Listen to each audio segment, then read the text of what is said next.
Hello and welcome to Musical Musings, a place where musicians at St. Thomas the Apostle Hollywood muse about music.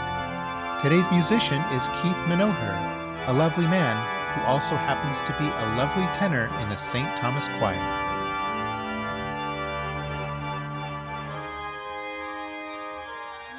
Welcome. Thank you, Jeffrey. Maestro. Thank you for doing this. It's always great to see your face. Thank you. And so Keith, I've been missing your face. Oh, and your voice. I know. And all of your countenance. Well, thank you, Keith. We've all been missing each other's faces and voices, but we'll get there. We'll get back to it, I promise. So I wanted to start out today by asking you a question that I've been curious to know the answer to for a while. How exactly do you pronounce your last name? Well, I say Menoher. And that's great. What I like to do is to make it easy for other people. My father used to, when he was alive, pronounced it Menoher, like almost with the H as a W or going right in. But I actually kind of like accentuating it and telling people Menoher, putting a little more emphasis on the middle syllable to make it easier to spell and to actually record. So and then I usually follow it up with men, you know, what we are, and her, you know, what they are. So it has a little yin and it has a little yang, and that's how I usually say it. I love that. So I've been pronouncing it wrong this whole time. No, not at all. Because Menoher. Because I want it to be comfortable for other people, really. Oh, great. Well, that's good. So it can be pronounced anyway, I suppose. Yes. Well, good. It's supposed to be from MacNaughton for some reason, you know. Oh yeah, what is Scottish or Irish Scottish. MacNaughton? Oh, wonderful. Yeah. And are you mostly Scottish? Scottish and English. We used to think German also, but I'm not sure about the German because my mother's name Stelling is probably really, there's a Stelling line in England, so it's probably English. So Scottish and English mostly. Oh, great. Then it's perfect you're at St. Thomas, Anglo-Catholic. Yes. And my mother, when she was growing up, was an Episcopal. Oh, wonderful. Yeah. Wonderful. So you've been in the choir for a while. When did it start? And how long have you been in the choir? I saw an ad in Craigslist that Jim Keltner had posted for people to sing in the choir, and I responded to it, and he let me in. And then it was shortly after that in 2012, because the organ was out of commission at that time, and we just had the piano in the sanctuary. But they got the organ into a working state again, and then you came, and you were our organist, and so I came just before you. Right, that's right, just right before. Yeah. Because the piano, they started using the piano at it was like around Easter of 2012, right? I believe that was right, yeah. Yeah. So and people said, came in no more piano. Yeah. Well, it was interesting, but it was different, and you know, and it was never the intention to continue with the piano anyways, for the congregation. So. Yeah. And right now we're stuck with my piano in my living room, so. Oh, poor baby. A lovely Yamaha. Which I love. Speaking of instruments, what brought you to music in the first place? My mother, before she married my father, sang with San Francisco Opera Company in the chorus, and so she went to Berkeley's the Cal, part of the Cal system, you know, that one, University of California, Berkeley, for music, and she had a degree in that. And after she married and after the kids started coming and stuff, she had to give up the opera, but she kept singing all the while. And so I grew up even in vitro, or not in vitro, but in utero, you know, with all this beautiful music around me, and it was all classical music that was coming from her. So I got some good ear training. Unfortunately, the only piano that she had in the house wasn't always tuned perfectly. So there were a couple of notes that weren't quite right, but I try to get beyond that. So it comes from my mother, I think. And I didn't really sing very much until I got to college, though. And it was State University of New York, the College of Purchase. They have a beautiful and wonderful arts program at that school.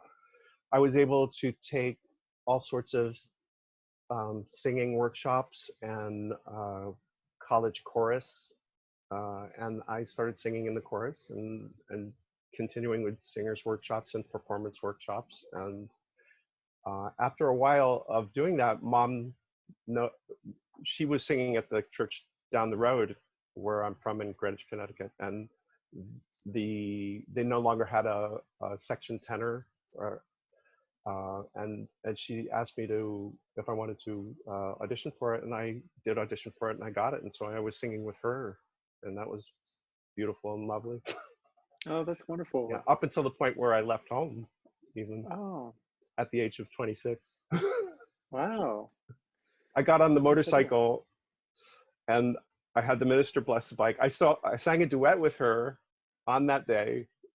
The minister blessed the bike, and I rode away on the motorcycle and came here to Los Angeles. That's how I came here.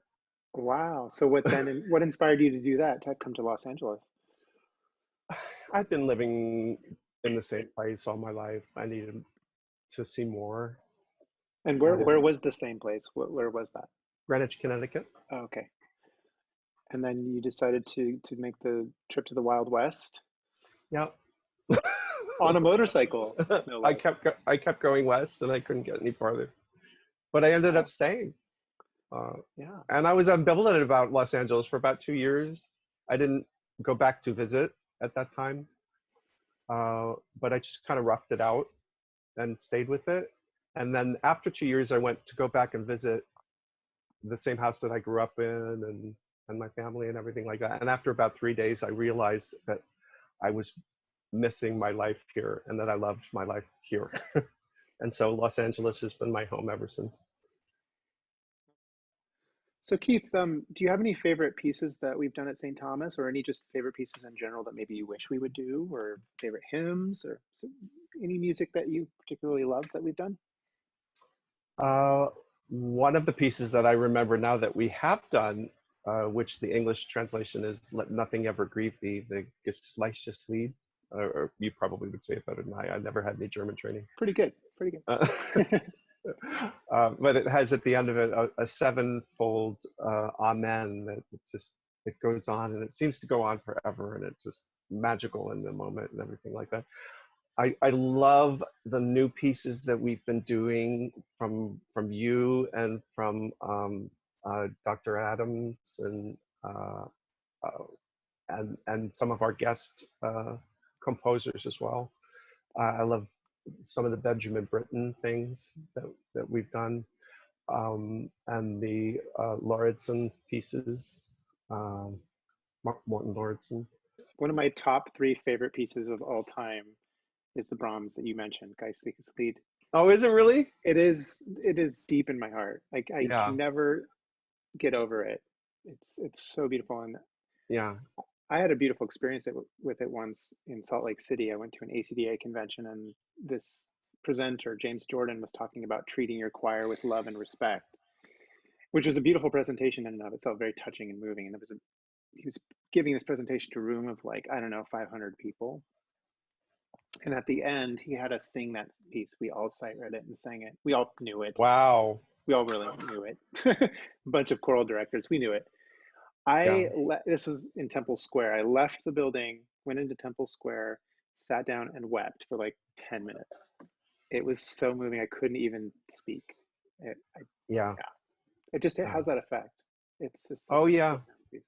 And that amen is the greatest amen ever written. So yeah, I think it is. It's right up there with a handful of other pieces. And I did just remember Eric Whitacre. I don't know how you feel about Eric Whitacre, but I've performed in another group, Eclectica, that I sing with, several pieces by Eric Whitacre. And so if you would care to take on any Eric Whitacre, I would be game for that. Sure. I mean, I don't know if he's written much sacred music. He wrote a piece called Luxorumque, Mhm. which I'm not sure is actually sacred. The text was originally in English, and he had it translated into Latin. I know that. So I don't know, Okay. because it's in Latin, I don't know if it's sacred. It doesn't necessarily mean that it is, but it possibly is. Yeah, I mean, it would be worth exploring some of that. I'm always looking at, trying to perform new repertoire, even the newest repertoire that's been written just for us. For us? Oh, Yeah, right. By our other like Vince composers and Peterson, Rex residents and others. Eisenberg. Yeah. Yeah, Oh, yeah. Rex's piece is lovely, by the way. yeah. Well, we've done more than one, I think, at this point. We've done one Rex. We've done two Vince Peterson pieces. One was a premiere. Yeah. Of course, we did Byron Adams' Missa in Dulce Jubilo. Oh my gosh, yeah. I can't Yeah. say enough great things about that. The what is it, in Paradisum? It was just the slice of heaven. Oh, the Sanctus toward the yeah, it's the Sanctus, I think. The Sanctus, yeah. It's so beautiful. Yeah. Yeah. So Keith, besides what you do at St. Thomas with us with singing in the choir, what keeps you busy in general? Well, I was laid off in 2014 from a boutique car broker. And so what I've been doing more lately is eBay sales and fixing and recycling different items, including musical keyboards, mostly the full 88 key with weighted hammer action variety, and helping people find keyboards to their satisfaction, or even fixing them occasionally, and making sure that they don't go into the recycling, or into the landfill. Have you ever sold an accordion? No, I have never sold an accordion. I have one. You have one. Jim used to come in with an accordion, I think, once in a while, really? or some kind of squeeze box that he would play occasionally through laughs, or at those old, remember those shows that we used to have? Oh yeah, for the St. Thomas Choir. Yeah. The fundraiser, Sarah talked about that. Fundraiser shows. Yeah. My accordion is actually from my grandfather. Oh, that's so beautiful. Yeah, so it's an heirloom. I have to keep it. Yeah, so it's a Swiss, or Northern Italian, or Northern Italian, yeah. But it was bought for my uncle who didn't really like it, but my grandpa kept it. So okay. Now I have it. That's great. Do you actually play it? Sometimes, yeah, once in a great while. That's great. Yeah. It's a keyboard one. It has the full keyboard on, well, full, but has keys on so one side, and then it has those are bigger, aren't they? Yeah, they're huge. They're heavy. Yeah.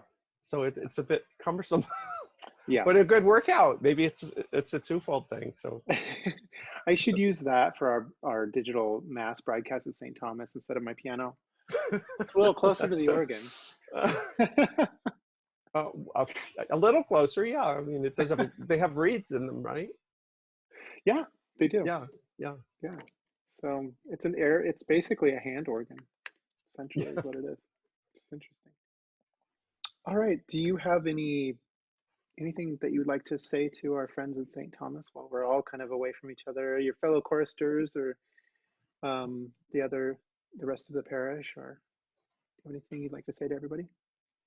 Let nothing ever grieve thee, and wash your hands. Amen.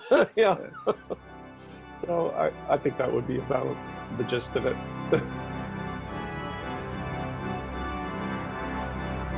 Thank you for watching. Please be sure to follow us on social media for upcoming content. Until next time, God bless and take care.